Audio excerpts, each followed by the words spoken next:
Michel Chanu, bonjour. Bonjour. Ceux qui t'ont connu il y a 20 ans, tu étais agriculteur, commerçant, fabricant d'avions et formation pilotage. Et un beau jour, il est arrivé une histoire qui a bouleversé ta vie, alors te conduisant à un empêchement de vie, et puis aussi t'engageant dans une voie que tu n'avais pas imaginée. Tout à fait. Notamment où la corruption est très présente.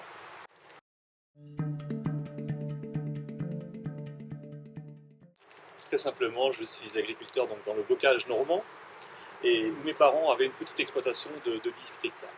Très petite exploitation.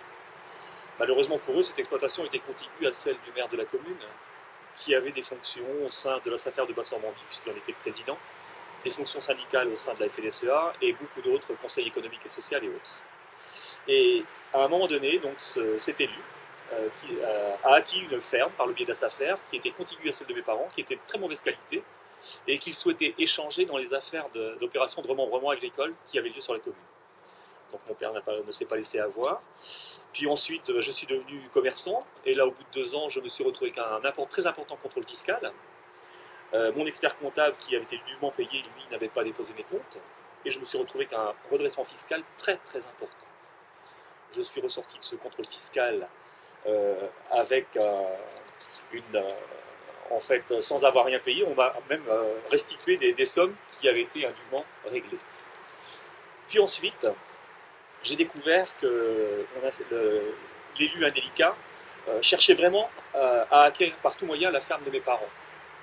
Et à un moment donné, donc, j'ai donc décidé de reprendre l'exploitation. Et là, les vrais problèmes sont arrivés. Je dis les vrais problèmes.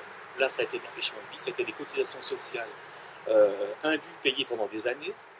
Ça a été des escroqueries, ça a été des dégâts de gibier non payés, ça a été 30 ans de galère.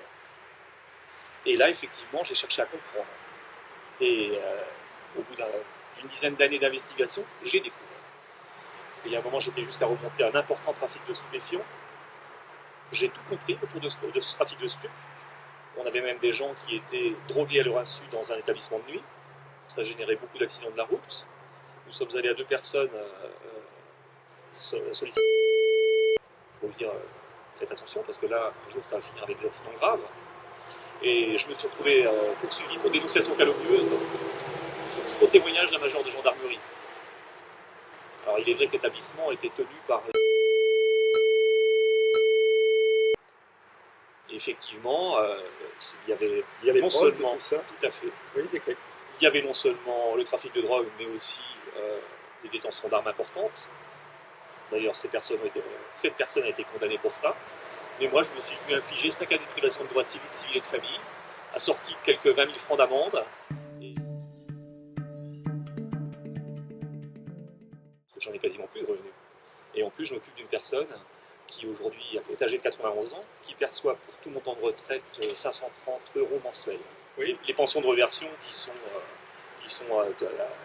attribuées avec des conditions drastiques. Aujourd'hui, il y a même des associations qui sont en train de dénoncer effectivement cette situation criante. Mon père est décédé il y a plus de 5 ans. Aujourd'hui, ma mère, à ce jour, n'a pas encore touché 1 € de la pension de reversion. Nous avons un énorme problème avec la caisse de protection sociale agricole. Nous sommes en présence d'une caisse qui n'est même pas sous tutelle du ministère de la Santé, qui est aujourd'hui sous tutelle du ministère de l'Agriculture et du ministère des Finances. Nous avons des caisses locales qui sont complètement autonomes, qui ne sont même pas rattachées à la caisse centrale. Et effectivement, on a l'impression que la protection sociale, c'est une soupe locale au gré des caisses régionales. D'ailleurs, il y a eu une enquête parlementaire qui dénonce cet état de fait. Rien ne bouge. Et concrètement, ta maman perçoit. Elle n'a pas encore perçu, pour le moment, 1 € de pension de reversion, alors qu'il 5 ans, quelques avant. 5 ans après le décès. Voilà. Je pense que le paysan aujourd'hui, c'est la dernière race d'esclaves. Ce sont des gens qui ont pieds et mains liés, qui sont tributaires de la Chambre d'agriculture, tributaires de la DDT, des anciennes DDA. C'est des gens qui ne veulent même pas s'exprimer, qui ne veulent même pas voir une image à la caméra, de peur d'avoir des sanctions. Le paysan était essentiel dans le monde rural. Effectivement, si demain on divise les exploitations par 5, ça en est fini du petit artisanat en milieu rural, nous allons être en face de déserts ruraux. Quand on n'écoute plus la base, on devient un très mauvais ministre. C'est ce que j'ai à dire. C'est ce que j'ai à lui dire. Mais il y a un espoir. Quand on passe par toutes ces épreuves, c'est vrai qu'on n'a plus qu'un souci, c'est l'intérêt général. Je crois qu'on fait l'abnégation de sa vie, d'ailleurs c'est une forme de... c'est comme les moines. On fait abstraction de sa vie personnelle, parce que je pense que là, on est à une période charnière, on a des choix de société. D'ailleurs, vous voyez, là, on voit beaucoup de manifestations actuellement. On voit des gens qui ne veulent plus de ce modèle de société. Je pense que la ruralité aujourd'hui est en danger, parce qu'elle est tout simplement aux mains des prédateurs. Michel Chalut, merci pour ce courage.